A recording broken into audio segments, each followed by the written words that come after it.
Good greetings, everyone. Welcome to Flight Sim. I'm just doing a quick flight. I need to test out some things, so I thought I would stream it as well. Hello, Angry. Welcome to the stream. And yeah, let me know what your schedule is. Okay, sorry, I need sustenance. Okay, so we're flying out of a tiny little airport somewhere in Argentina, which I guess must be in the south of, because that's just the sandwiches arriving. The one in the back is the passengers' food. The front one is all mine. That's my dinner. No, seriously. Yeah, so we're flying out of this tiny little Argentinian place. I don't know where it is. And we're flying into Brazil, which is just a bit further down the map. So it should be about let me just check. It's not a big flight, I don't think. About 55 minutes. But it's all to do with the descent. And I watched a couple of videos, picked up a couple of things, I think. And so what I want to do is put that into practice and see if it all works out for me this time. So it could go wrong, but we'll see. Patricio, good afternoon, sir, and thank you for your super chat, super thanks, whatever. Super thanks, I think it was, wasn't it? Thank you so much for that, man. That's very, very kind of you. Okay, so we are in the Fenix Airbus, and I've had some descent issues, and I've taken a look at a couple of things that I didn't do that I should have done, and also I think the reason that I've been having the problems is because I've been so used to the way the Boeing does it, and I was expecting the Airbus to at least be as clever, or at least do it in in the same way, but it doesn't. So we have to pay a bit more attention. Anyway, let's get the plane fired up, shall we?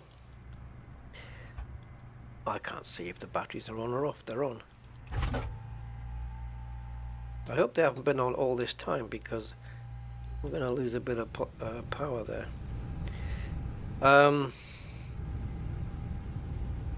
Get the nabs done. 1, 2, and 3.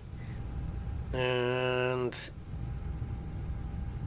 emergency exit light armed, we'll get that on. Get the nav light on. You can take these off, these dialogues, but I probably should now. They are getting in the way.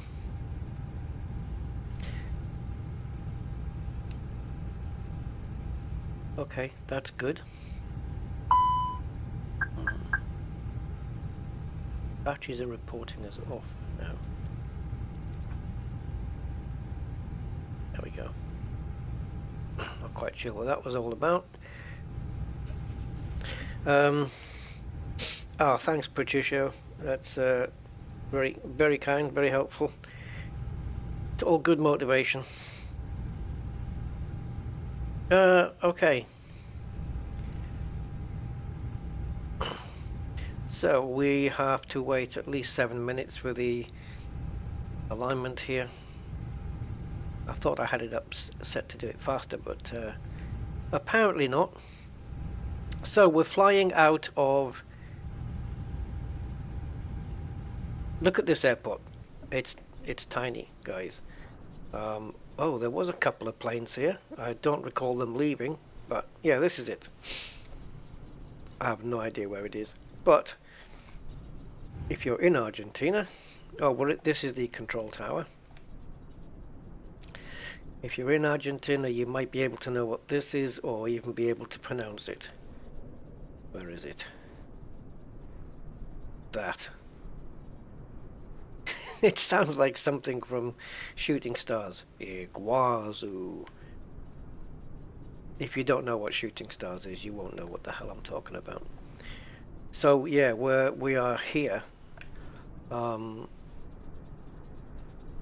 The airport code is SARI, S-A-R-I, and we're flying to SBPA.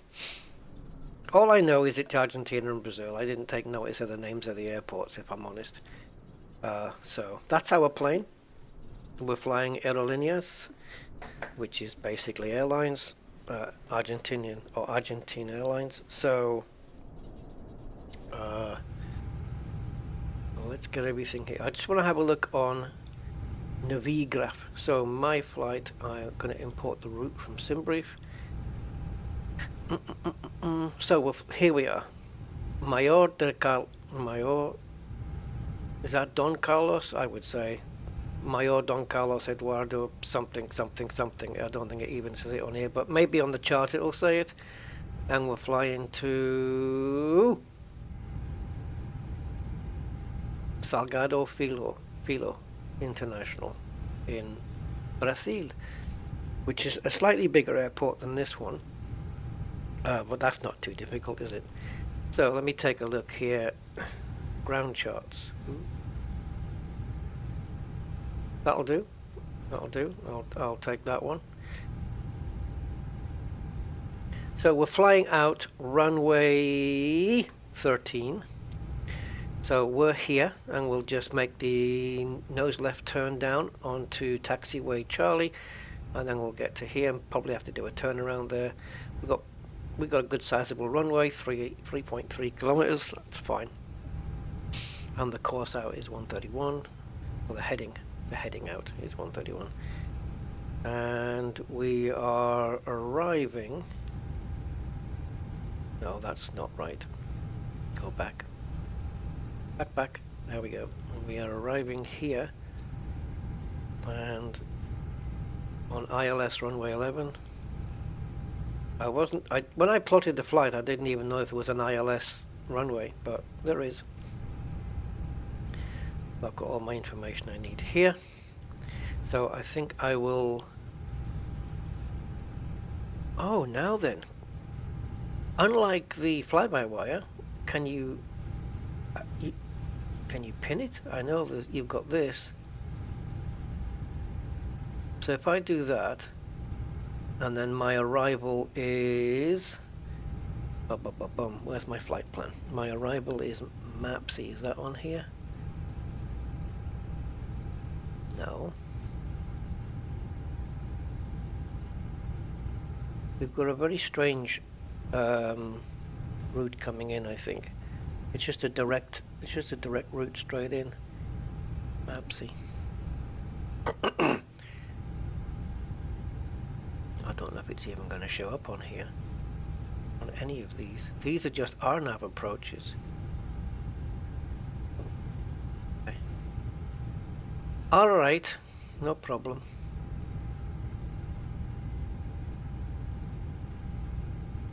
Let's go back here.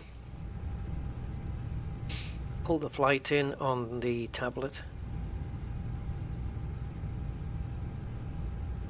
Because we want to get the information.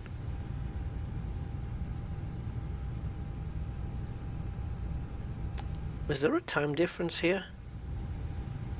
Is Brazil an hour ahead? Because we're not going to be getting there in 2 minutes. Oh, okay, sorry. Right, okay, forget it. I've got it now. Yeah, I was reading it wrong. So here's our weather and our route there. Oh, let's see if it shows the map without crashing.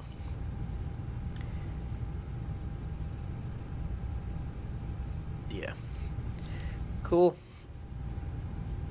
So I want to be here on the Meta for now, and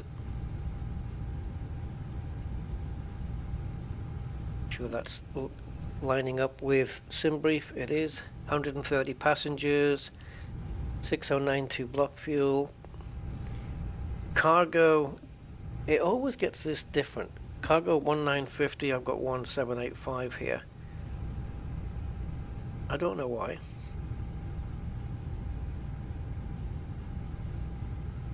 But it did import this from SimBrief, so I'm leaving it as it is.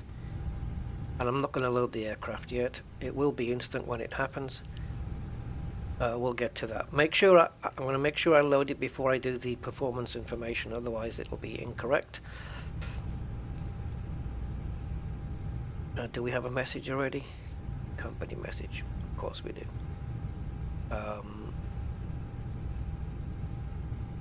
That'll be the load sheet. So let's go into Atsu and AOC menu, receive messages. We have a load sheet. So this is our zero fuel weight, our takeoff weight, which we can get off the tablet anyway, I believe. So let's accept that. Go back here. All I'm bothered about on this flight really is the descent. Ah, the GPS is up. Woohoo! Yeah. Now then. Oh, I already did that. Let's get the flight plan in. Andy K. Hi Andy. Good afternoon, sir. Welcome on board.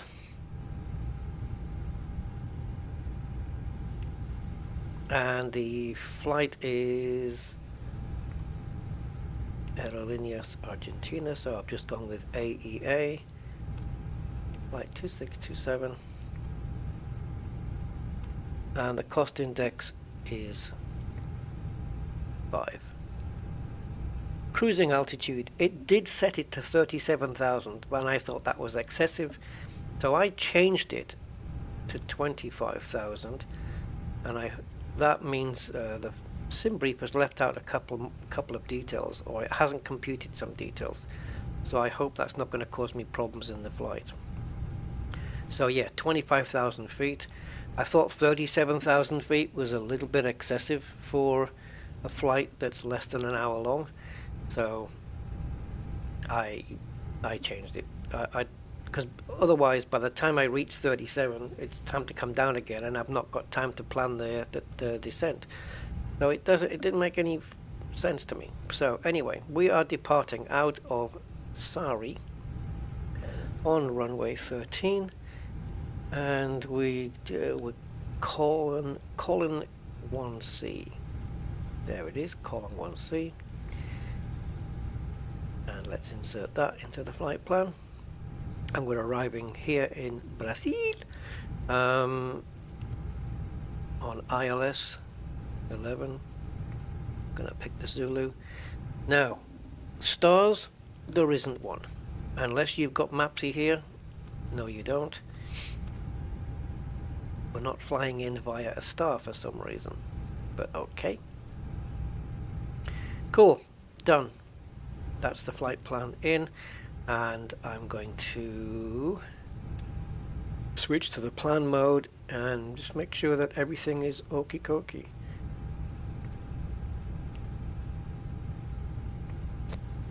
Can you move? Thank you. Oh! That blue symbol's in the way. That's okay.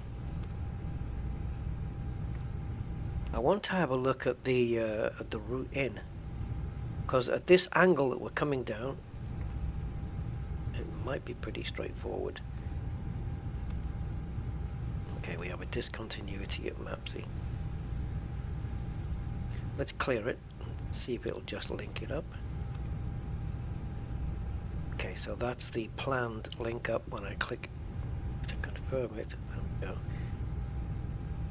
Let's carry on. Oof, God. Alright, so if we're turning here then, we've got 10 nautical miles to the runway. Sure, okay. And altitude wise, let's take a look here. 1660 will be the last one. Fine. Alright, I'm good. 1660. It's my last constraint before the airport. This is after landing, in case we need to do a go around, but oh, we're doing that. So, that's good. Let's go back here then. Now, zero fuel weight and block fuel. Right, zero fuel weight. We need to get the plane loaded first, so let's load the aircraft instantly.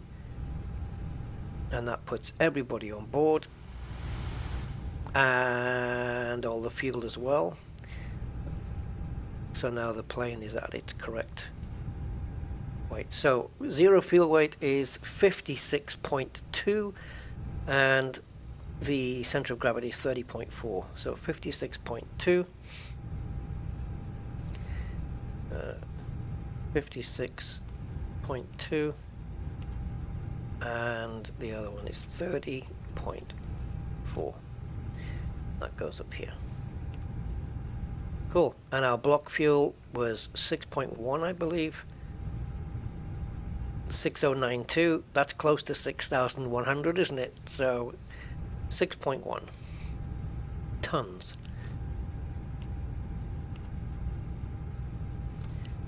There we go. And let's wait for it to calculate all of that. That is a considerable amount of extra fuel. But okay. I'd rather have extra than than none at all. You know, I don't want to run out. Okay, so that's cool. Right, next. Performance. I was going to debate whether to bring the passengers on board. Oh, but the jetway's moved away. I was going to bring the passengers actually on board using GSX, but I'm not going to bother with it. Right, so let's calculate the takeoff because I want to do it this way rather than just fudging some figures in there. So we go here and departure performance. And the runway is 13. It is a dry runway. We will be taking off with a flap 2 config, and we're not going to force toga. Anti-ice, I don't think so, not in this weather. Packs will be on. And back, let's just get this from here. There we go. I keep doing it manually, but I know it'll do it automatically. Alright, so QNH is 1014. I'll remember to put that in right now. And go. Alright. So there is our takeoff performance info. So the 1014. Let's match it on both sides, otherwise we get issues. And also here in the standby, 1014. Now then, we have V speeds 133, 133, 136 based on aircraft weight and stuff and things. 133 and 136. Transition altitude, it's got it set to 3,000. I don't know if that's true. I will look that up. In the meantime though, we're going to do flaps 2 with a pitch trim of down 0.4. Okay. So flaps 2 slash down 0.4. Go. And the flex to temp I did notice was 67. And I will confirm that because I need to look at the throttle reduction. 67. This is 1910 all across the board. So we need to stick that in twice. So 1910 slash 1910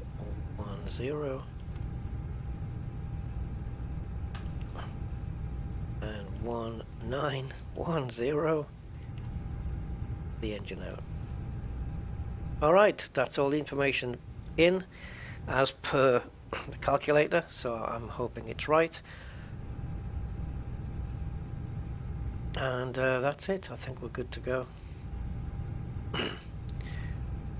Right, so this is all set to managed. I'm going to pop this up. I'm going to just go all the way with this. 25 and ... all managed. So I'm going to leave that as it is. Put the constraints on. Put this back to arc mode. Put it down to 10 meters for the well, we don't need it here. It's such a short runway thing. I'm not even going to bother. Okay. let's get things switched on then. Fuel pumps.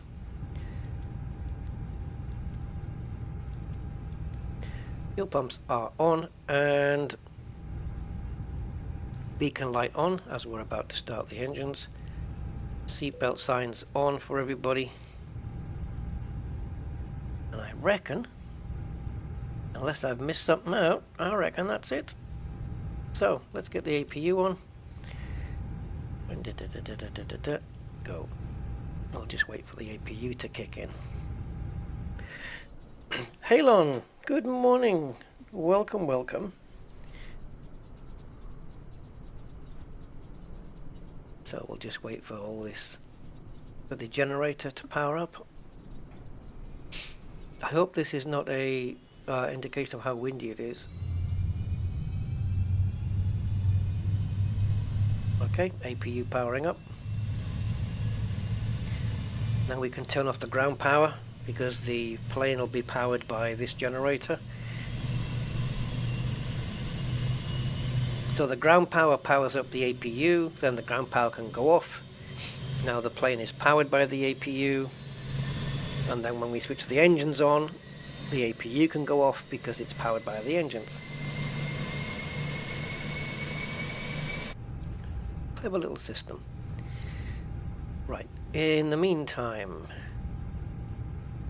while that APU is becoming available, let's get the TCAS on and predicted wind shear, because I know it's going to ask me for that. So predicted wind shear is on, and I have the arm. Oh no, I'm going to leave the armrest up. Muddy feet, look. Don't know. Right.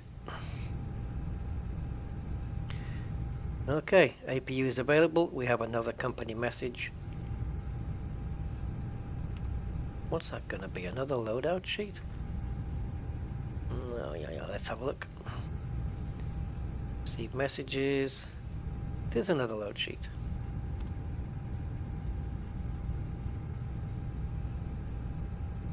Takeoff weight 62.1.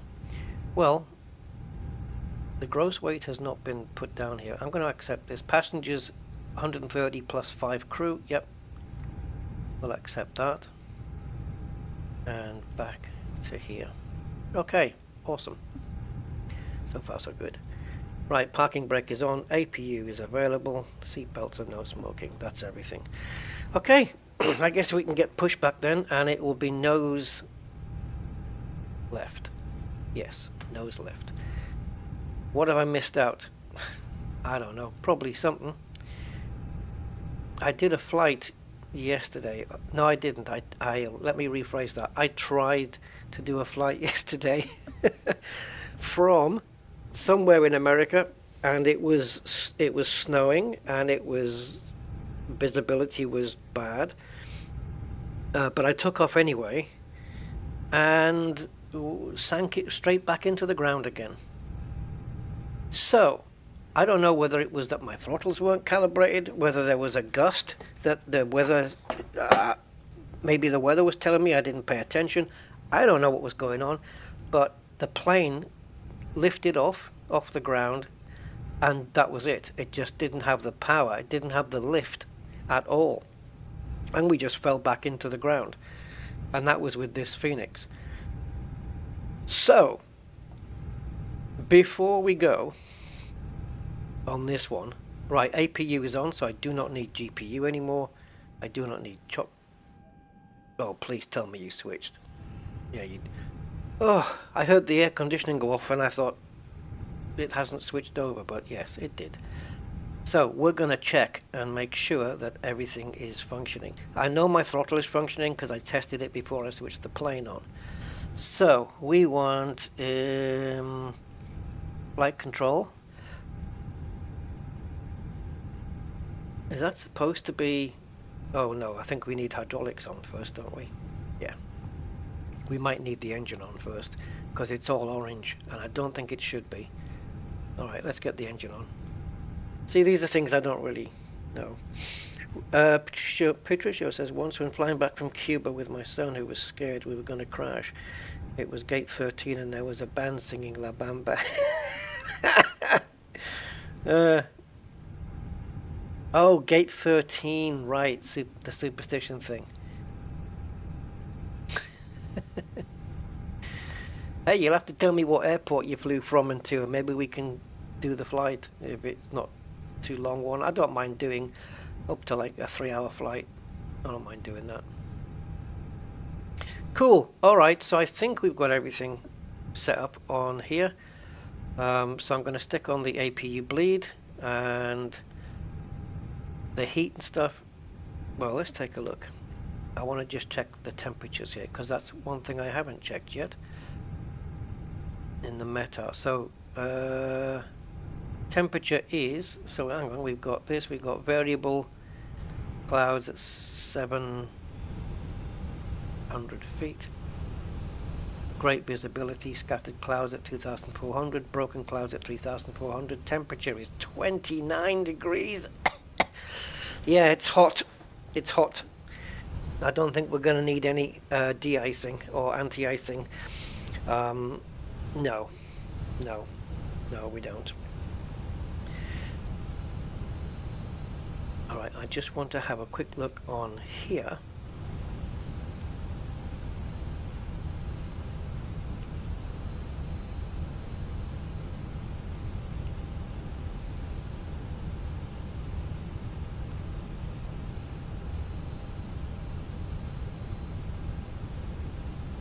Now, when I do the approach, not the approach, the decision altitude, I'm going to put it in the radio one this time because I want to see if I want to see a specific thing coming up on this display, and I want to see if it's different. Oh, transition altitude. Now, yes, it reckoned it was 3,000 going out, didn't it? And I better be quick here because that APU is using up my fuel. So departure. I'm just going to pick any of these actually. Although our departure is Kolnik. Or Koln, that one. It is 3,000 feet. Transition altitude is 3,000. And in Brazil, coming down, so we've got arrival. Just going to pick any of them. Hopefully it's not by ATC. It is by ATC. So I'm going to leave it at 6,000 because I don't communicate with ATC. We're on no speaking terms.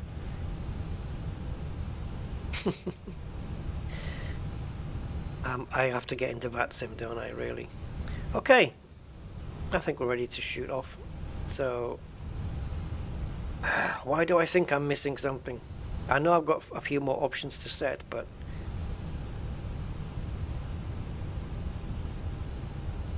No? Okay, come on, push me back. Let's see. If I've missed something, well, too bad.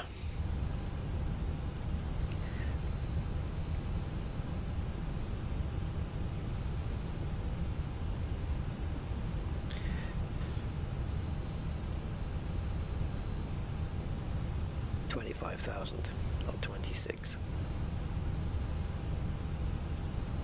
So I've got to remember the things I've learned. I've got to remember when to do it.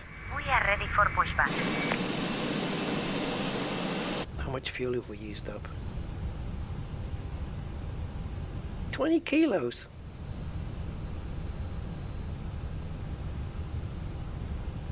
Okay, these have gone orange. I haven't noticed that before. So now I'm wondering whether it's supposed to do that. I love that she's got that Spanish accent in speaking in English in a Spanish accent thing going on. That's cool.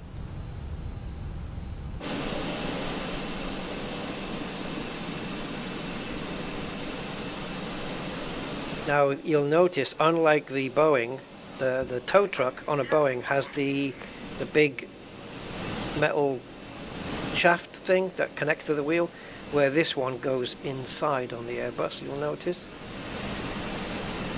and it should lift the front of the plane up a little bit.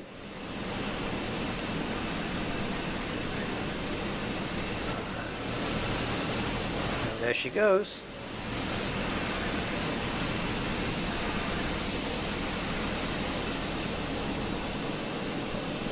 I wonder if you would notice that. You know, look, you can see the nose going up. I wonder if you would notice that as a passenger sitting further back, whether you would notice the nose being lifted. Did she say to release the handbrake? Release parking brakes, please. Commencing push. All engines clear. Start at wing. Hey, we have greens. Okay. Engine 2 start. Just make sure we have N2 firing up. We do indeed. And unlike the Boeing, when it gets to a certain amount and then you inject the fuel, you don't need to do that on this. It's all automatic. Mark! Hey Mark! Your name's on the credits. I got you on there, boy. I did update everything. So yes, thank you for your membership, matey. Engine is starting up very nicely. This is a very small airport, but hey, even people in small airports need to be flown around, you know. So yeah, there's the runway. I mean, it's right there.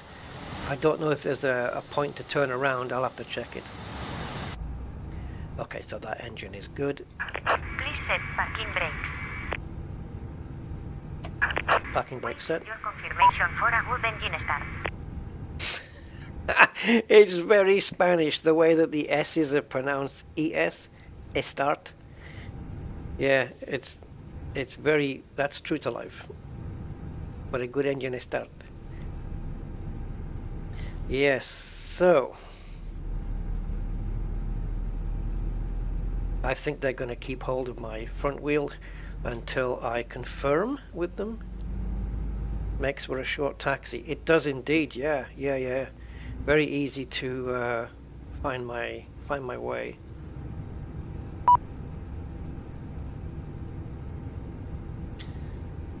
I'm happy with my engines, so we're good. Cockpit to ground. We have a good engine start. Please disconnect. Unlocking gear. I love that they got that little detail in though, it's cool. And look in gear.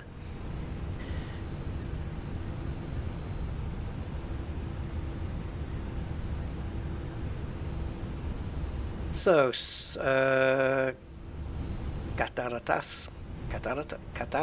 How do you pronounce that? Cataratas? Oh, I don't know. Tune the tower in. 120.7. Left by 5 degrees, descend 6,000 feet. Left 5 degrees, descend 6,000 feet, above the truck. Cataracts. It looks like cataracts, but it's not.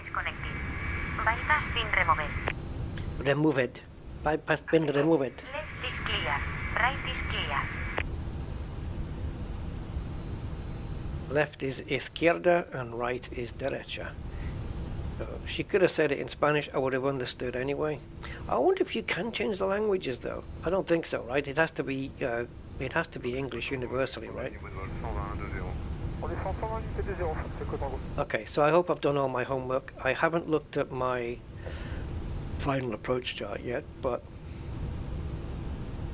I do have it on me behind my browser, as well as on here. So I'm going to bring it up on here anyway, so we've got it. And we want SBPA, approach, ILS, Zulu, runway 11, this one. That matches what I've got on my browser. And I need that information. So if you don't mind staying there for now. Got my ILS frequency there, which I don't need to put in. On the Boeing you have to feed it in, but on this it picks it up. Right, are we clear? She did clear us, right? Yes. Okay, so let's put the flaps into the flap 2 config on the spoilers, and auto brake set to maximum. Let's apply a little bit of throttle and let's see if it takes off. Oh, hold on.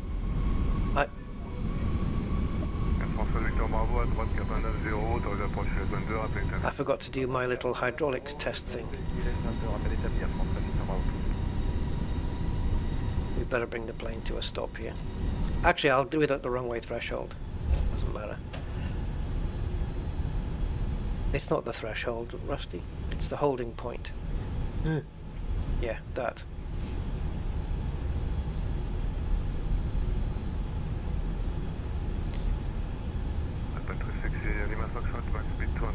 So if I don't get this right, if I don't get the descent correct, procedurally correct, it won't be perfect, I'm sure, but as long as it comes down and lands, I'm happy. Then I'll just have to keep practicing a little bit more, won't I? Until I finally get it right. Alright, so we'll do a cabin check. Turn off the APU because we don't need that. Pop the integral lights on a little bit. And you know what I forgot to do? Well, I'm going to do it now. Turn on the taxi lights like an idiot. Okay, now you can go. Oh, it's not happy with the cabin check.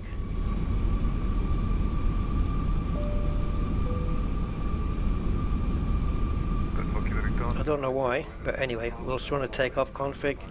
Normal. This should go away. I don't know why it's there. I've just done the cabin check twice. Ah! It's not time for tea yet. Right. The hell was that? Yes, Alexa, she piped up and started playing a radio song. I don't know what the hell triggered it. Alright.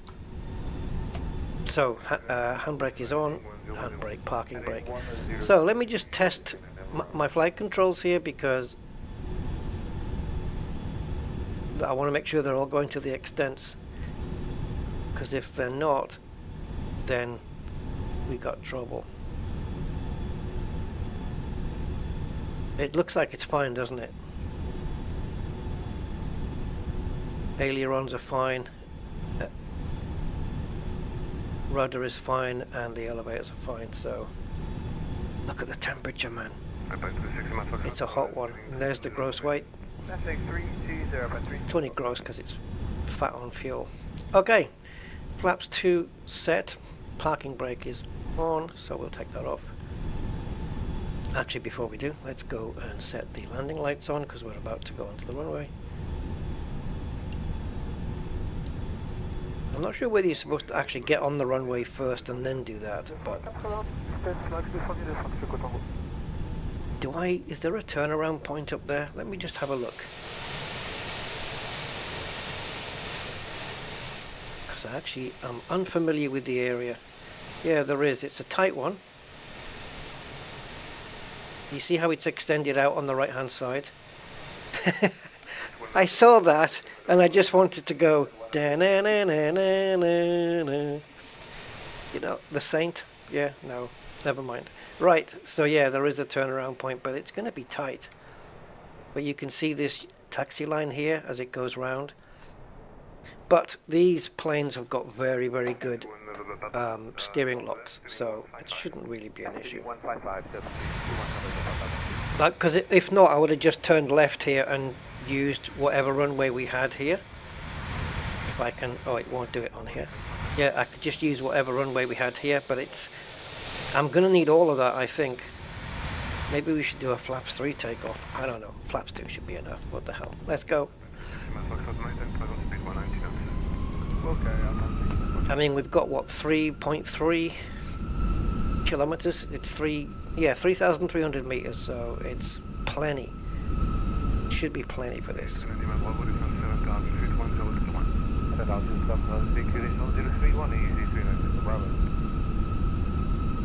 little bit to the right of the taxi line. Come on, slow down.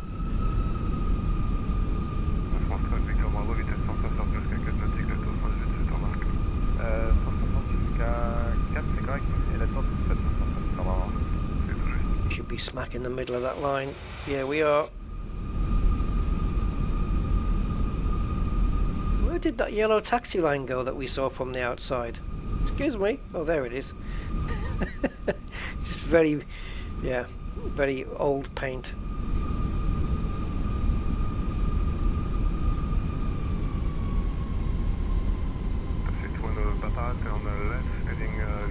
Oh well, I'm barely pitching around here. I'm barely steering around.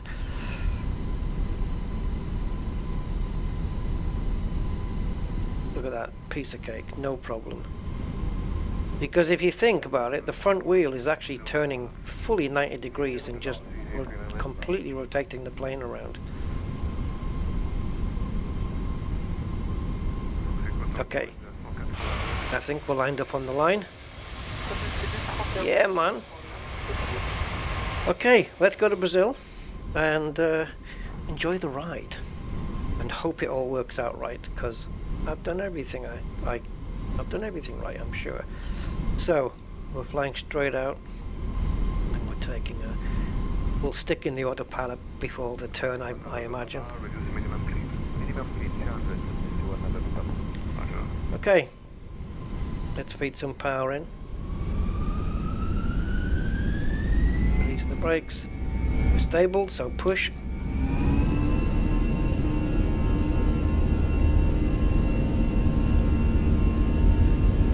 Yeah, we've got plenty of runway. Speed's building up nicely. Got a little bit of a wind I'm correcting for.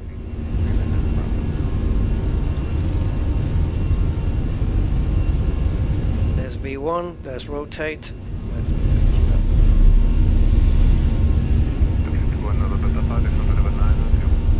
positive rate of climb, so gear up. And we're not sinking back into the ground again, which is always nice. Okay, flaps 1. Nope, flaps haven't moved. Why aren't my flaps moving?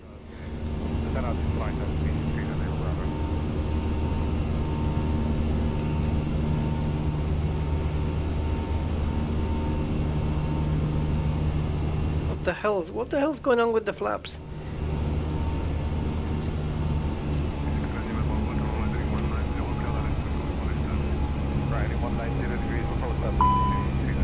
Alright, so we've got a little bit of an issue with the throttle.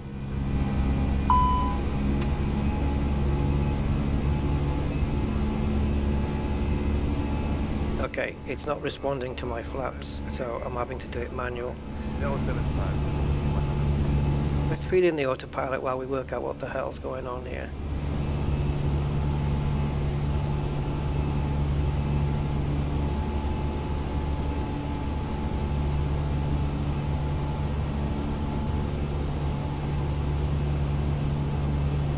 So why is my flaps button not working?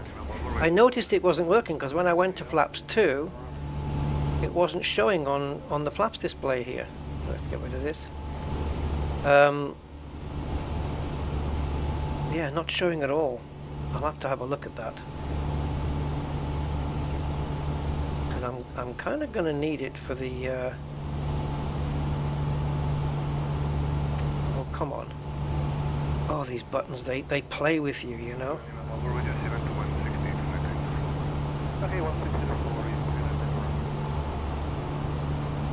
Go up again. This is a 3-way positional switch, and it's acting like a 2-way. What's the matter with it? Okay, let's try it from here, because it just does not want to play with me today. Thank you.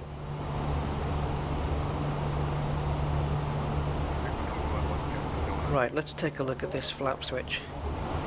Okay, so flaps 1. Yep. Okay, so now it's working. So what the hell?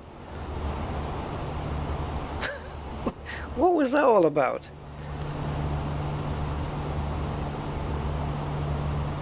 I don't know if there is a situation where it doesn't. I don't know if there was some scenario where it wasn't allowing it to do it. But anyway, there we go. It's suddenly working.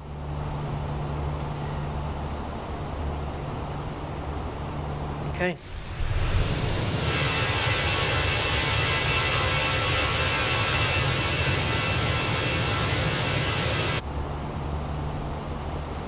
Looks like nice weather above the clouds as well. The content. I don't, yeah, okay. I don't want it for content. Not like that. I'd rather it behaved itself. Very weird. I couldn't reduce the flaps at all. Okay, we can now, can we have our arm back? I want to have somewhere to rest it. Okay, once we've made this turn and we're on this straight path, we'll get the seatbelt signs off and the passengers can chill.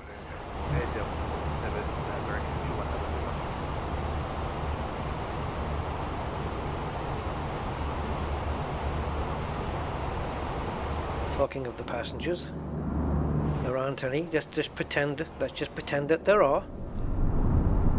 Where's the other side of the plane? Where's my cameras for the other side? Yeah.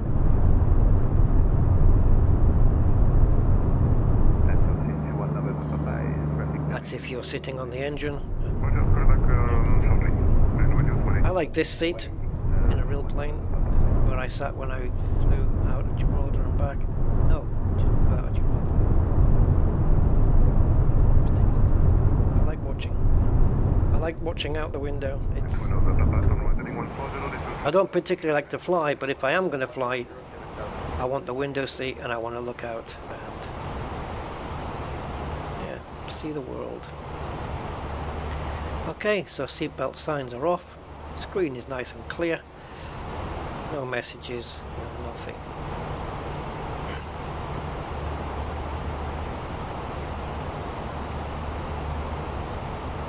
Okay. I just want to run through some pages here. Just for my own. So we're in the climb phase at the moment. Expedite. Are these two together? Is this to expedite the takeoff phase? I think we're fine. Top of climb is here. Ah, yes. Flight plan. We've got top of climb. Where's top of descent? It has to have calculated it, I hope. Pubed. That's a... You wouldn't want to be on this waypoint. It's a bit hairy, that one. There's top of descent. No bell. Pube, noble, eagle. Do you think the Navigraph deserves... Well, I'm paying for the Navigraph monthly subscription. What I did was I cancelled my Amazon Prime subscription to do it. Yeah. They're both the same price, $8.99 a month. For me, yes, as you can get charts elsewhere, free ones, but Navigraph, if you're anywhere serious about flying, like especially these things, then for me it's worth it because these charts are invaluable. You see how much I reference them. But there is free alternatives, although every time I've Googled and looked online, I found things just a little bit lacking. But yeah, if you're flying frequently and flying like if you're flying general aircraft, you know, you've got, I don't know, I wouldn't need the charts personally. I just use Navigraph and not Navigraph, little nav map and stuff like that. But yeah, you can get free charts, but there's places I think where the charts are only available or accurate for America, and not the rest of Europe. Well, this will do it for the rest of the world, and they're accurate to real world, these as well. It says at the bottom here, Navigraph charts intended for flight simulation only, not for navigational use. But if you look at a real chart and compare with Navigraph, they're pretty much bang on. Like all the waypoints, all the names of the waypoints and the altitudes and everything, and the constraints that you're allowed and the airspaces, it's exact as it is in the real world. Who's taken my coffee? But anyway, yeah, so if from that point of view, yeah, it's pretty decent. I would it's worth it for me because I like to fly these jets. If you're not a jet plane flyer, I wouldn't say it was an essential. But yeah, if you fly frequent and you fly jets, especially the Boeings and the A320s and stuff, then yeah, definitely. I mean, if you think about it, it's $8.99. What can you buy for that now? A Happy Meal? Not even that, maybe. Oh yeah, of course you could. What do I know? Yes, you could buy a Happy Meal for that. Yeah. I don't drink, so I don't know how much a pint is anymore.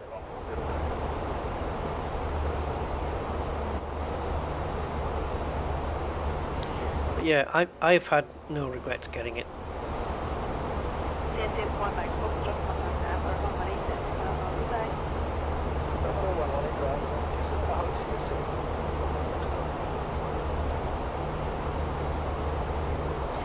Egu. Is Egu our next thing? No, G-Bun. Oh, Egu is where we just took off from. Isn't it? Yes, Egu is the airport we just took off from, I think.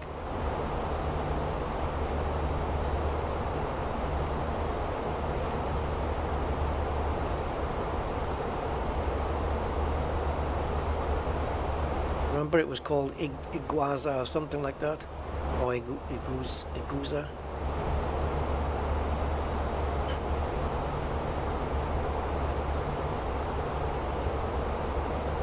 A pint is £7? What? £7 for a... Holy shoot. Well, yeah, it's worth it then, because it's about the price of a pint. 1 pint. So just drink 1 pint less and get a Navigraph subscription. If you're a drinker. I'm not a drinker, so I don't know. Well, I am a drinker, technically. I mean, I drink water and tea and fruit juice. I just don't touch the alcoholic stuff. Or the caffeine stuff. I don't do caffeine either. So I think there are bodies of water that we have to pass over before we get to our airport. So I'm going to pull this down, this altitude button, as we get to top of descent. It's not like the Boeing where I can program the descent altitude in now, and then when the aeroplane reaches top of descent, then it will start to descend to the number that I've put on here. That's what the Boeing does, and I like that. But the more sophisticated, more computerized Airbus doesn't do it. No, you have to wait for top of descent, and then you pop the button. Like if I move this now to 24,000, I don't think it will do anything. No. So I can program in my next constraint on the way down, but it doesn't have to be the next one, right? So if we go down, where's the constraints? Right, so these aren't necessarily constraints, this is just a target that the plane has to meet. So globally, at 10,000 feet, you cannot go over 250 knots. That's just a worldwide rule. You have to be under that, at or under that speed. And the magenta star here is just the plane saying that it can make that. It can, when it descends, it can make that constraint or this instruction. It can follow that. If it was orange, that's the plane saying I can't make it because I'll be going too fast, or the descent's too steep, or whatever. So anytime you see these, this is a predicted altitude here. It's not in big letters, so it's or big numbers. So 3259 is a predicted altitude of where it thinks it's going to be at this point, and the star is saying I can make that. And our last one here is 1660. I don't think that's an actual constraint though. Actom at 1660, I don't believe that's a constraint, but let's take a look here. So there's Actom, glide slope 1660, but you'll see here there's no constraint next to it. Because if, like this one is well, let me find you a better example. If we go on to the arrival, which we're not going to be using any of these, but anyway. So on here, for example, you have, do we have all three examples here? We've got two different examples. Alright, so let's see if I'm going to get this right now.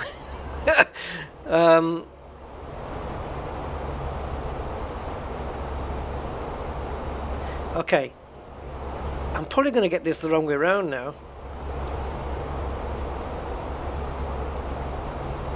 Right, so with the line below, we have to be at 4,000 feet at Dakat. We have to be 4,000 or above because the number is above the line, and I think we have to be above that. Here we have to be at Celery. We have to be anywhere between 7,000 and 9,000 feet, but 9,000 is the absolute maximum. So maybe this is above then. Yeah, it is above because 9's got the line below it, you see. So if you had a number below the line, so if this said 4,000 and the line was on top, then we'd have to be at 4,000 or below. When there's a line top and bottom, if there was a line at the top as well as the bottom, then that means you have to be at 4,000. Not above, not below, but at it. And I don't know if we've got any of those examples here. There's nothing on this chart.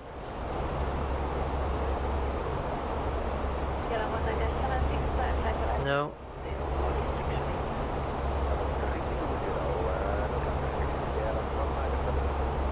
No, nothing on there either. Just trying to find a chart that might have it.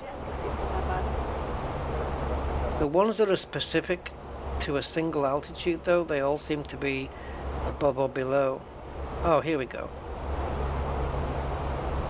Right, so on this chart, at Esden, they're asking for 6,000 feet specifically, not above, not below. And on this one, this is below the line, so they want 10,000 feet or below, I believe. That's how I'd read it. And the computer on the plane also gives you this information as well. So if we just get rid of all of this, go back here. This is the chart that I want, because it's going to ask me to start putting in the destination at some point. I don't think there's... Right, so these that are in purple, these are constraints, but we don't have any. Oops, we don't have any on our flight here because they would be in purple. So these numbers at these flight levels, these altitudes, are just what the plane is calculating it's going to be at those points, and the star is confirming that yes, I can do that. That's just the plane, and I can manage that. So as we come down here, where's the other one gone now?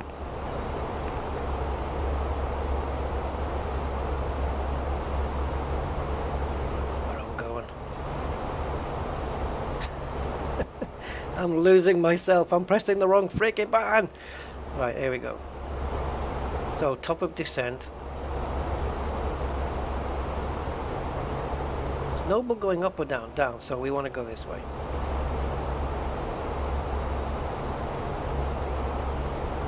Keep going, keep going, keep going, another one. Right, so here it's it's computing that it's going to be at 1,660 feet at 152 knots, and this is confirmation of the plane saying, yep, we're fine at the moment. I agree, I can make that. So, while we're flying, let's go into the performance page, go to the next phase, and the next one. And I'm going to put in the destination information right now. So, the decision altitude, I normally put it in baro, but I'm just going to put it in radio for now, because I want to see something on the display. So, the runway altitude above sea level is 11 feet. And our straight in landing decision altitude here is 211, which is 200 feet above the runway altitude. So 211 it is, and I'm going to feed that into radio. Radio. Now, what do you say up here? It hasn't come on the screen yet. Okay. Ah, there it is. Radio 201. Okay, so that's not what I want to see. So I'm going to clear that.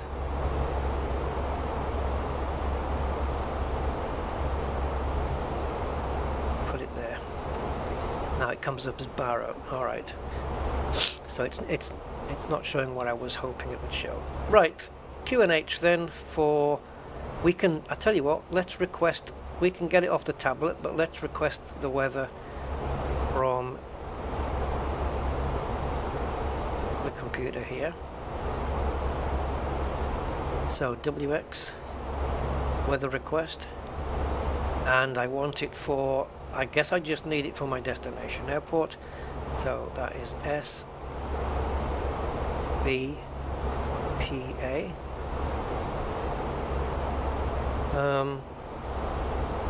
And I want the META, not the TAF, because the TAF is in a different format.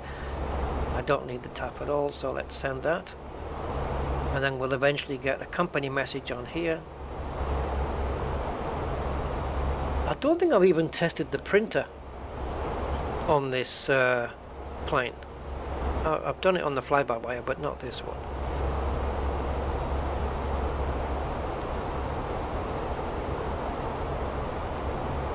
So we'll just have to wait for the weather report to come in. In the meantime, I'm going to have a look here anyway, because I just want to know what the Q&H is going to be at our arrival.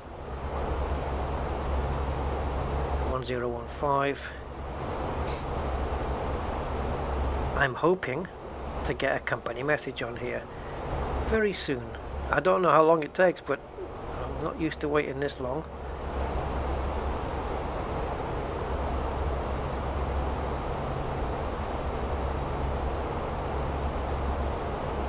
Pretty sure I did it correctly. Anyway.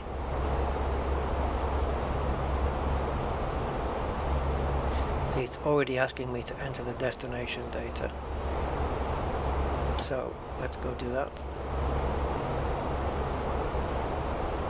So, 1015 for the air pressure. Temperature I expect is going to be pretty hot as well, 28.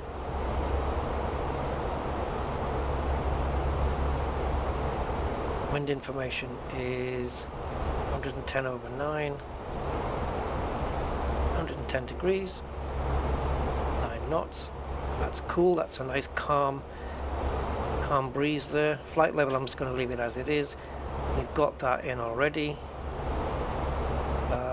Landing config is going to be 3, and our approach speed 129, and this will be our final ILS Zulu 11. So yeah, cool, all done.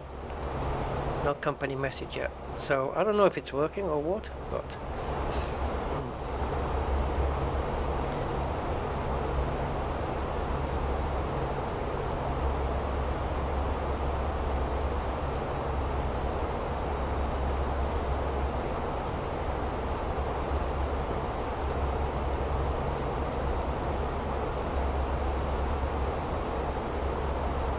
Now normally I wouldn't bring it down to such a low altitude. You should normally do it in steps, but I'm not going to. I want to bring it down straight away, all the way down, and see, I could say just come down to 10,000, but then when you get near 10,000, then you do the next step down. So what's the point? Just do the whole thing for me. It's how I fly, and then I just manage the descent on the way. We've got the decel here at 3820. We could put 38 in then. We could put 38 as our little start point here. We'll see if that works. Trial and error. So I'm going to hit the altitude managed mode the moment we hit top of descent, which is not for a while, I don't think. It's here. So we've got 37 plus 17 plus 14 plus 20, whatever that is. 87 nautical miles. I should really have this a little bit higher up. Yeah, so where the white arrow is where we're going to be descending, and it's 87. I said 87, it looks like to be about there.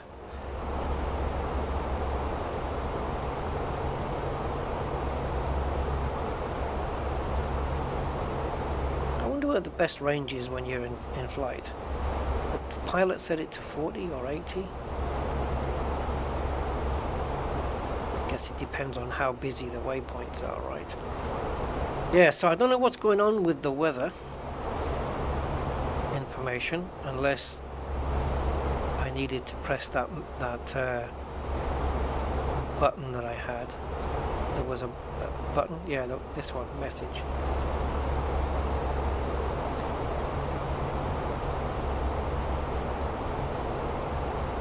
There you go. Now we got it. So let's go to received messages,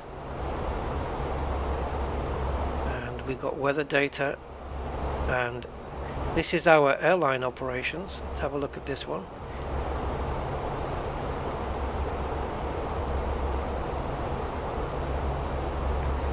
Okay, I don't think I'm going to need anything off there. So there's the weather data. Oh, what happened? Why did it do that? Oops.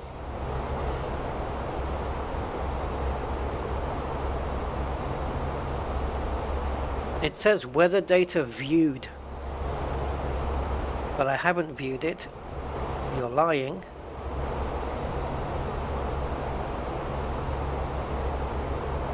And why can't I view it again? This is a bit of a cheat.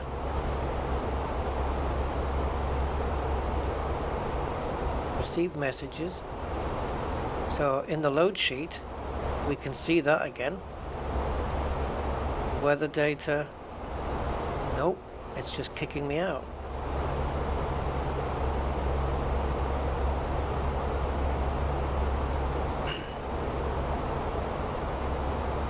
You're not gonna get me.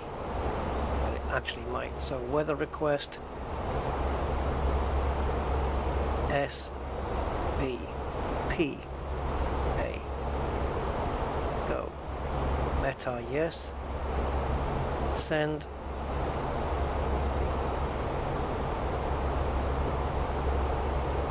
And now that says message. I'm going to click that. Oh boy. What's going on?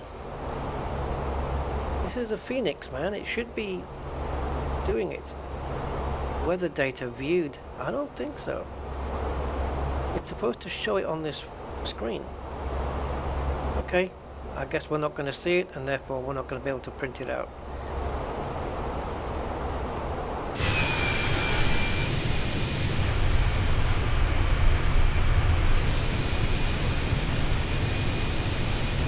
Not much to look at out here, if you like, unless you like green and brown patches.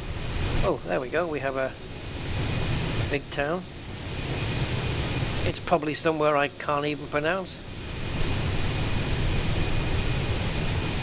83, we're 83 nautical miles away from Curitiba, and that's definitely in Brazil.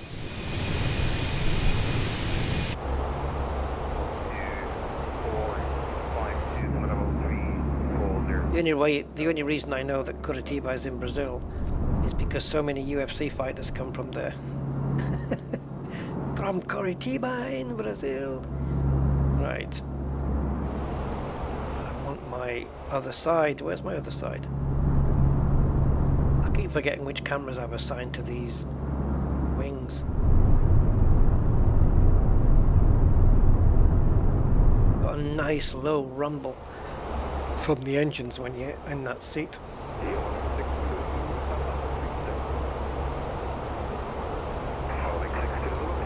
So we've got our information here in.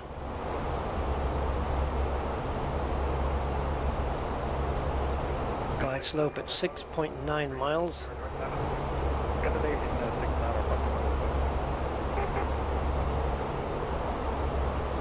You can tell by the tin roofs. Yeah.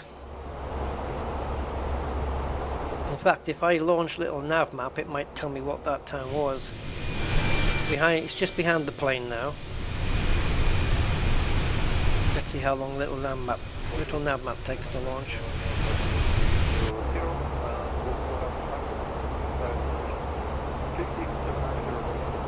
Just want to make sure I don't miss my top of descent. I'm surprised they don't put a little beep on the plane when you're maybe like a couple of miles away from top of descent, and the plane just goes beep, you know, just to let you know.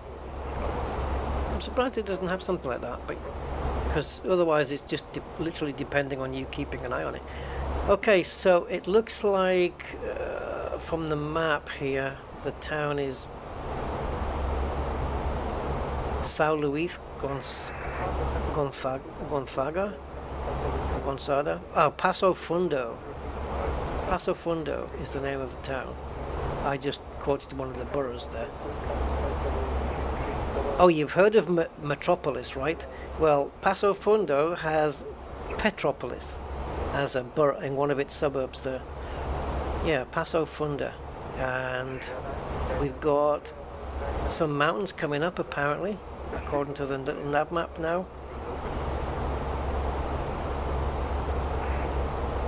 We're going over mountains in front of us. Let's take a look at that. Wait, it's showing to be a little bit more mountainous, let's put it that way.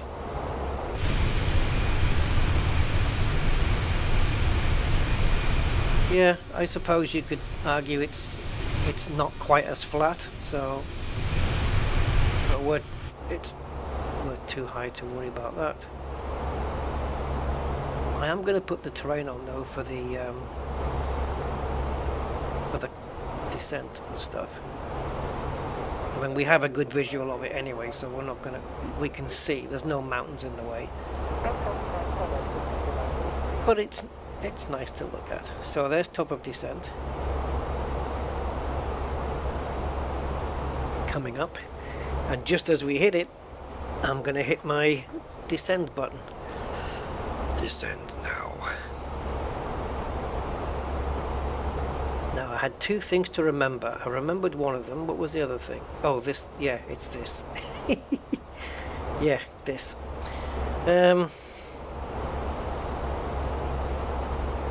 Now, they also said at the point to enable the localizer display. Obviously, you can do it anytime. Can't remember what they said now, but I'll just do it when we hit 10,000 feet or something. All right. So this is the moment of truth. Can I make the... I mean, even when the descent didn't work properly last time, or it didn't work to my satisfaction last time, I still managed to land the plane nicely. But because it didn't work out the way I liked it, it niggles at me, and I want to make sure that we're doing it right. The other thing, let's see if I can work this out, because let's see, on the arrival. I don't need to do this bit, but so apparently if it's dry you choose dry, if it's wet you choose good, and if it's crappy pothole runways, tin pot, no good runways, then you start choosing these. So let's get the meadow. Uh-oh, we have a freeze. Okay. You better unfreeze, Flight Sim. Right, this one, a landing weight. So, this is the estimated fuel on board when we reach our destination, 3.5 tons. And we have on board now 3.8 tons. So it's estimating that we're going to use 340 kilos between now and landing.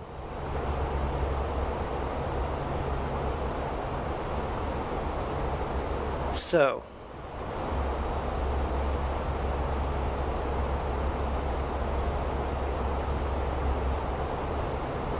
am I right in saying that? Estimated fuel on board, is this at the destination? I'm sure you have to take this figure and then you do a calculation from there. I'm sure that was what it was. Rishid, how are you doing? Hi, welcome to the chat. This is fuel on board, and this is estimated fuel on board. So 340 kilos. Do I just feed this number in then? I don't know. We're getting close to the top of descent here. I think. So this figure's not going to change then. This is going down, this is going to stay the same. So this should be our landing weight, right? Well, I'm going to put that in anyway. So landing weight 3. I don't know whether. Oh, it does want it in tons, doesn't it? I don't know. I'm not going to let anything put me off the top of descent. Like I say, I don't need to calculate that. I can get away without doing it, but if I have time, I will. So we're just going to hit top of descent.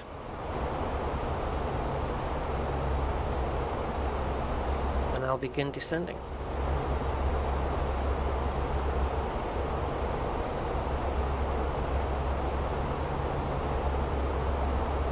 So I'm just going to pull this. Now.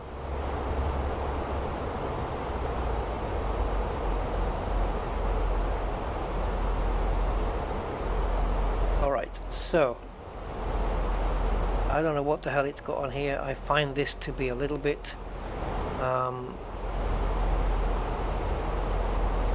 can't really see the display very well.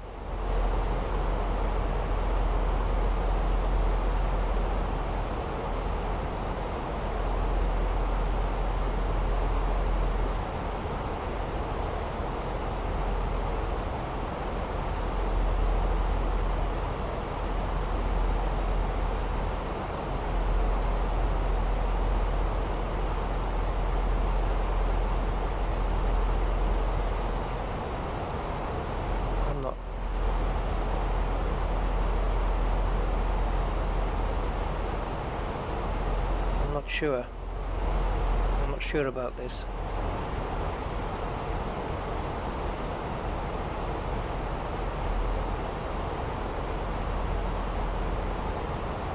Because it's in red, you see. So it doesn't like what I'm feeding it.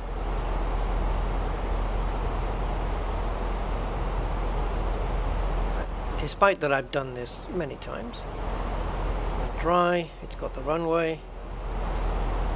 Got the weather, got the information here. We've got none of this on.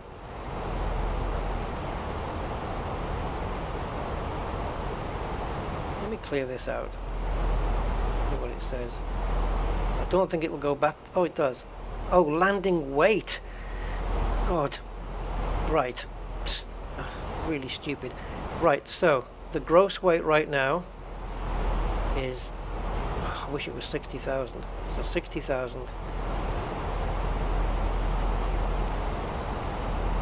I'm going to use, I've forgotten how to do it now. This is the amount of kilos of weight, so we're going to have 3,000 pounds. So 220 kilos short of the gross weight. So 59.6, I would say.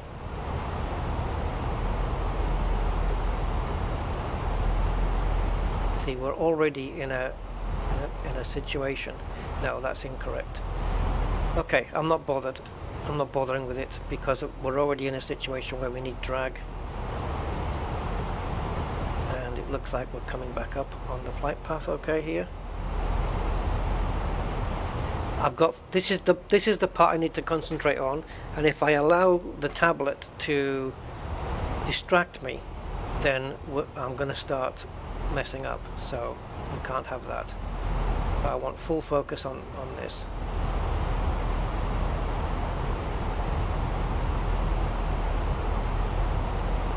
And I do believe that when it comes to GOL transport at 7630 traffic is 8 o'clock, 4 miles at front.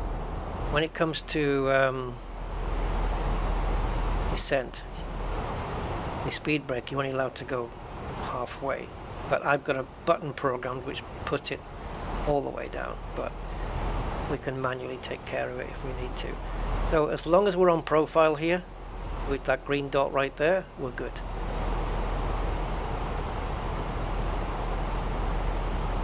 And as we go through 10,000,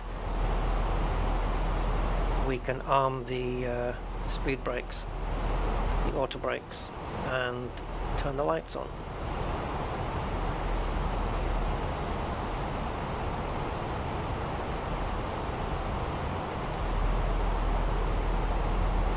Now, there is a point at 10,000 feet where the plane has to be at 250 here. But there's also another point where the plane will start to slow down, this decel point. And I believe when you reach that decel point is when you arm the approach phase, which is something I haven't been doing. So let's see if I get this right. Okay, we're going a little bit off profile again, so I'm just going to add a little bit of spoilerage. Just to bring us back. There we go. A little bit of drag. Because for some reason, getting a little bit high.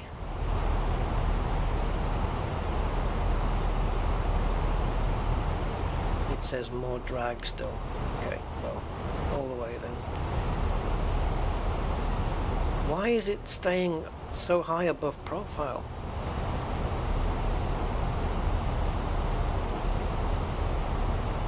Doesn't it normally tell you how much you are above profile or below?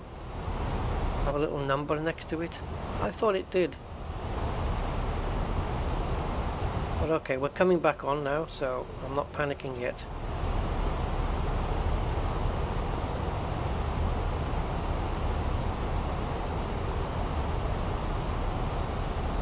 This is something where it can be overwhelming at the, while you're learning it, but once you've got it sussed and you've got the procedure in your head and you know what to do, then it's not an issue. Same more drag, but unless I slow you down,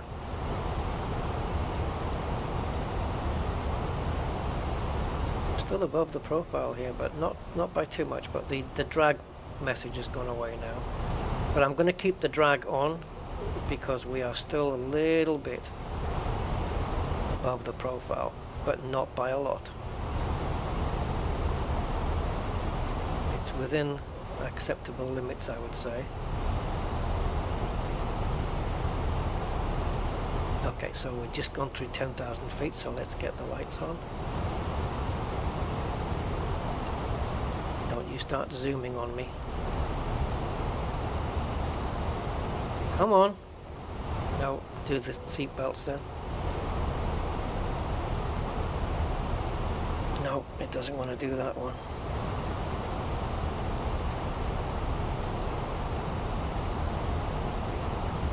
Okay, let's remove the drag. And the next thing we want to be taken care of here is the decel. So I need to come off here. Arm the things. We want low brakes.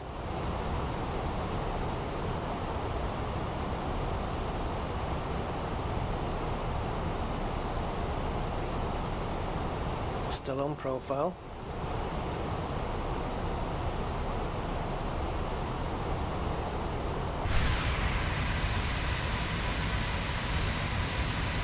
The airport's off to our left. So the decel is here. You can see a circle with it's a magenta circle with a D on it.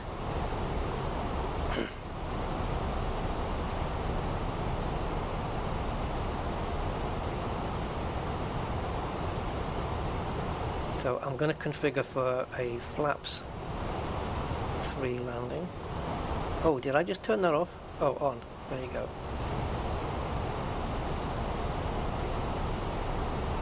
Now we want to go into perf.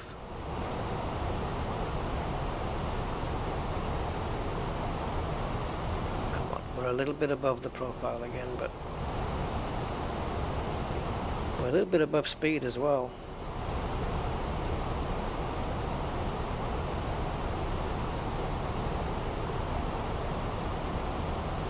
So here I think is where I'm going to activate the approach phase. Oh, you swine.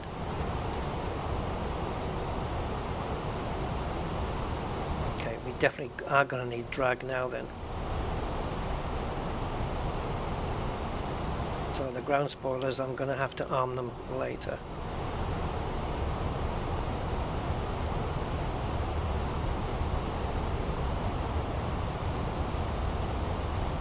So I have activated the approach phase.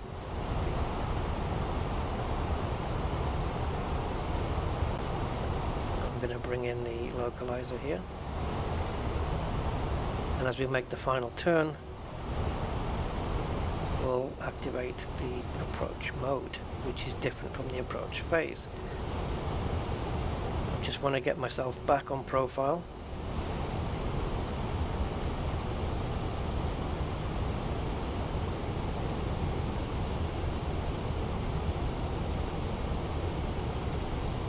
Flaps 1 now.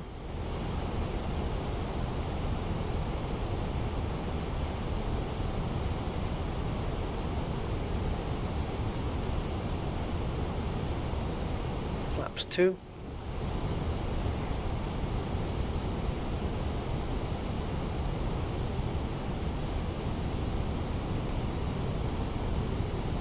We can go back here now.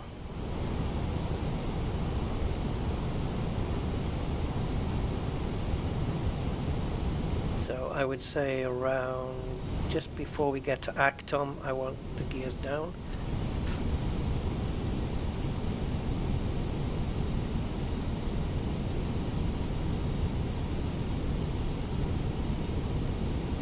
Okay, the speed has dropped off. I don't want it to drop any lower, please. Okay, thank you.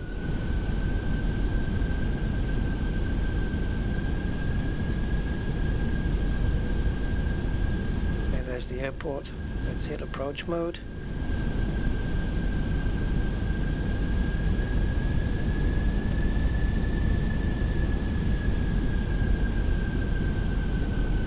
Flaps 3. And I think that means we are configured for landing now. Seat belts on, ground spoilers are armed, landing lights on. Flaps 3. Localizer just waiting to collect the glide slope. but we are a little bit high, so I don't know why we're not. Oh, you see, human error. I messed up. I forgot to descend further down to 16. Okay, so I'm taking over. So I now I have to run another flight because this one's gonna ride. Of course I left this at 3.8, but with all, I'm confused because I figure that when you do the approach and it picks up the glide slope, that it will descend for you. But I think I was too high to capture the glide slope. So I should have programmed in that lower altitude, and I didn't.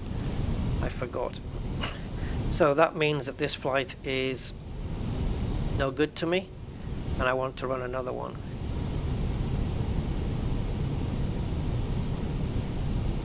And I'm going to keep running them, and I'm going to keep running them, and I'm going to keep running them until I get it right. Because I seem to always make one mistake per flight. And it's always a freaking different one, which is really annoying.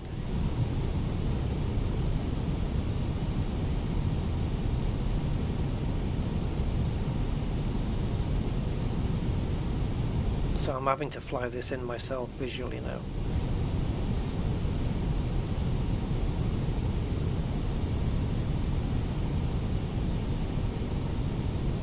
So annoying.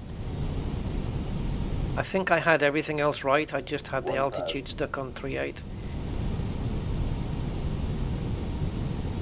See, we've got the glide slope now, so we could re-enable the autopilot. Is it going to fly up though? Yeah, it probably is. Is it?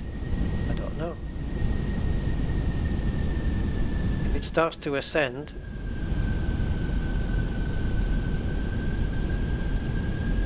no, it's not. It's coming in. But this is the point where I would take over anyway.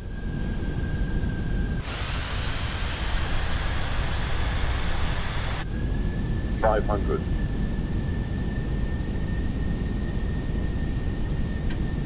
Disengaged autopilot.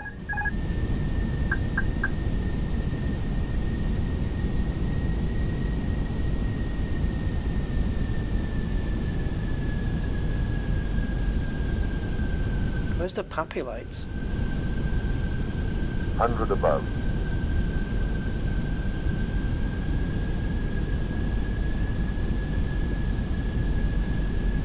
As we get over the threshold, which looks like a zebra crossing, it should be 50 feet.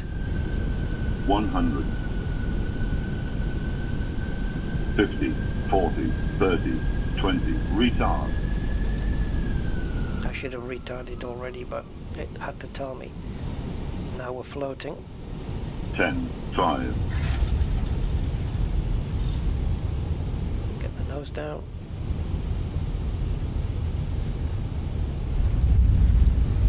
Nose is on.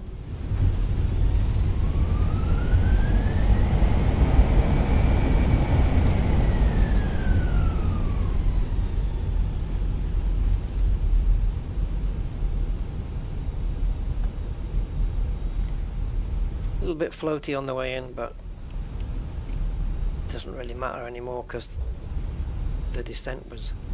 I mean, I took care of it, you know. I made a mistake, not on the altitude, but I corrected for it. I took care of it. But it's not good enough.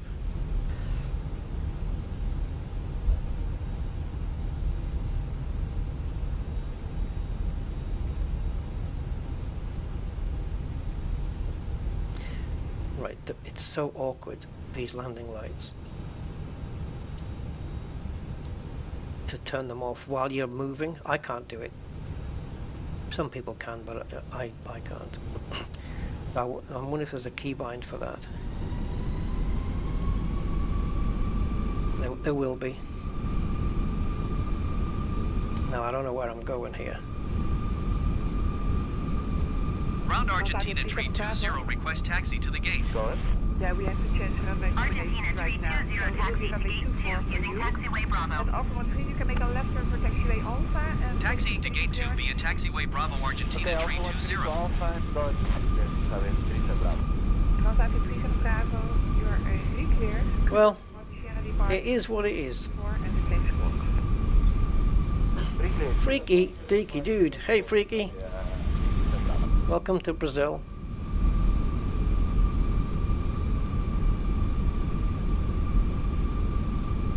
Delta 132, Transavia on your left, there's no conflict. Thank you much, Delta 132.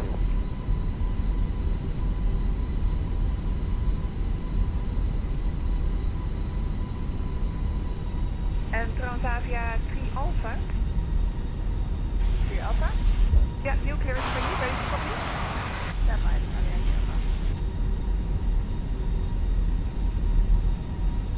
Is it Ola in Brazil? Because in Brazil they speak Portuguese. Is it still Ola? Yeah. Transavia 5 on Alpha. Ola is Spanish. Yeah, 5 on Alpha, go. Yeah, I have a new clearance for you, ready to copy? I know what thank you is in Portuguese. It's Argentina 320, hold position, caution, other traffic. obrigado, isn't it? Argentina 320, continue taxi. What other traffic? Alpha, correct. Ground at 06030, taxi to the gate. Now it's ground frequency, maybe you have to go to the At 06030, taxi to gate 4 via taxiway Bravo.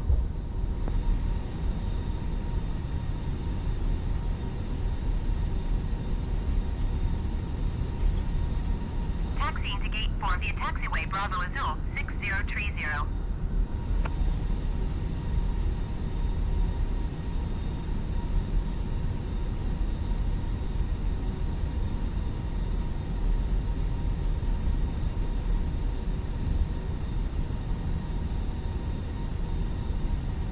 Argentina 320, acknowledge last transmission.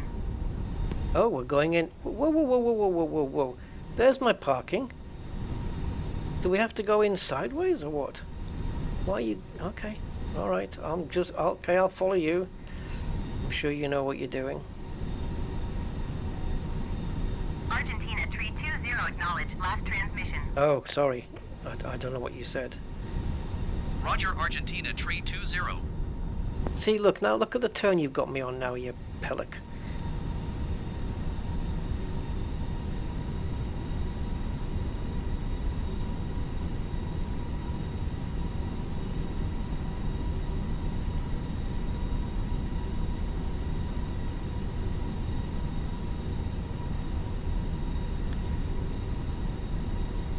See, I should have gone the way I wanted to go. It would have been easier.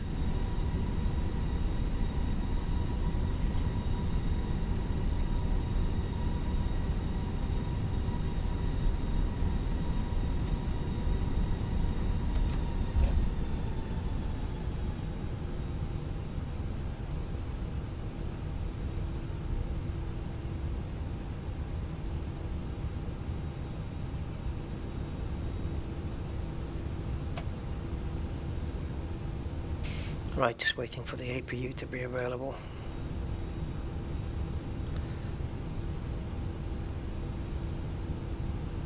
It's here. Once we get some voltage and amperage and hertz and percentages and stuff.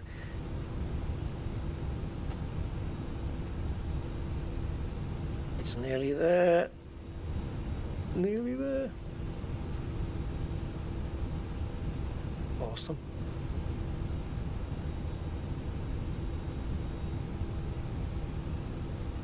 Shouldn't we get a message here saying APU available? There it is. Okay, engines off.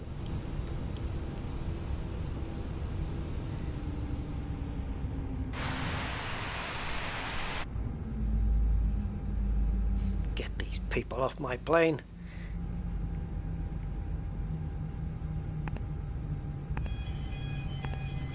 Oh, now you do it. Dana White.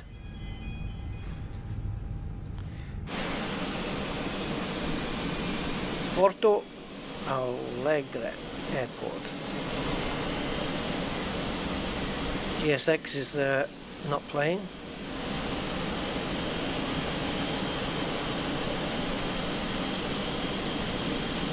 So it doesn't want to deboard or do anything. Oh, it's a finicky little mistress, is GSX.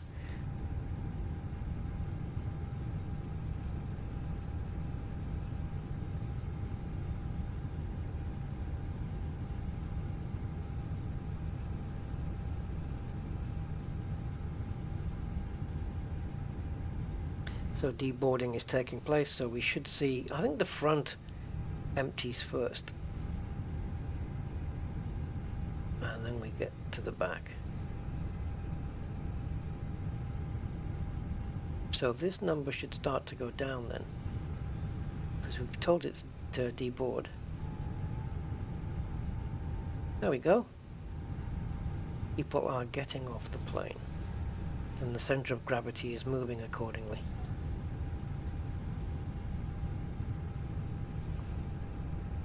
But because GSX isn't doing it, we're not seeing people. Okay, so we can get the taxi lights off, the runway lights off, the beacon light off because the engine's off. I think the passengers would have realized they could take the seat belts off.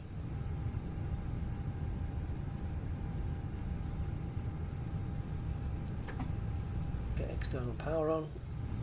We can turn off the APU. And that's triggered the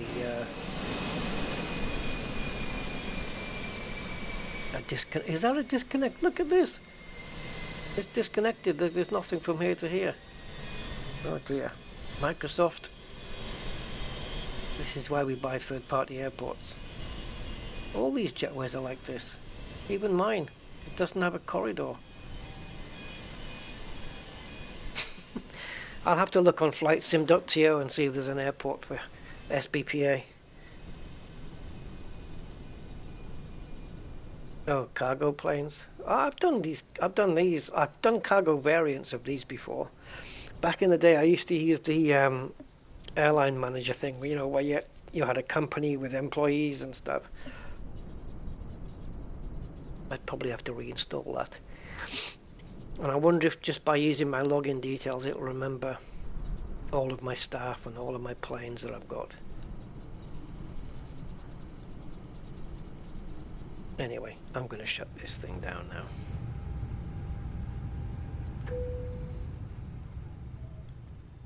Regardless of who's left on board. Oops.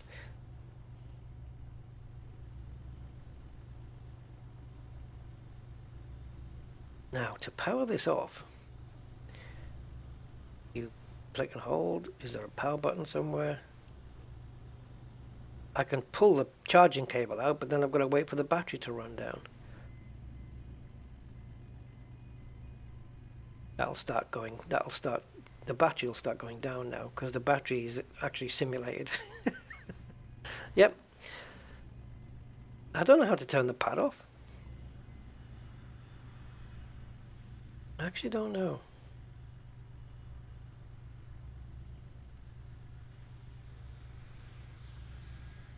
Anyway, there we go. I shall have to carry out more test flights. And maybe next time when I program in my descent altitude, maybe I'll do one that isn't above the glide slope, so that we can capture it. Because once the plane captures the glide slope, then we're fine. You see, you've got two things, right? You've got the localizer and the glide slope. And the localizer is basically... So, let me see if I can demonstrate. Give me a runway. There, here's a runway.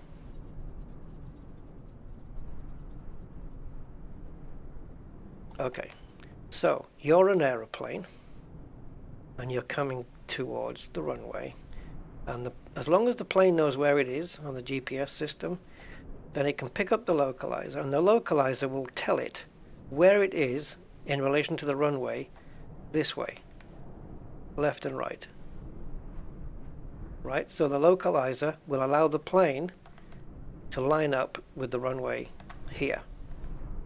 But it won't allow it to do, but it won't allow it to do this, the up and downy bit. So if you only have a localizer, it's just for side-to-side movement. The glide slope will allow it to figure out where it is in relation to the runway vertically. So if you capture both localizer and glide slope, now you have full descent path. So once we've got the glide slope, even though we've got a higher altitude programmed into the plane, so once it starts, if you've got say 2,000 feet, once the plane picks up the glide slope, it'll start descending down to the runway to follow that glide slope, regardless of if you still have 2,000 feet on the thing. It'll still start coming down because it'll prioritize the glide slope. But at my 3,800 feet, it was too high to pick up the glide slope. It hadn't picked it up. It was armed, but it hadn't connected to it. So the plane did not start descending. It was on track for the runway. It was on perfect path to the runway, but it was not descending because it didn't get the glide slope. And this is what's happened. So there. Yeah, oh yeah. It's one thing knowing it, it's another thing doing it. But there you go. Yeah, you need both. Some, like the RNAV approaches, right? RNAV doesn't have the glide slope, it's just localizer. So the descent, you have to do it. You can do it with the autopilot, you know, and then take off the autopilot maybe a little bit sooner than you would on an iOS, and then just bring it in yourself. But you can control the altitude yourself coming down with the autopilot on an RNAV approach,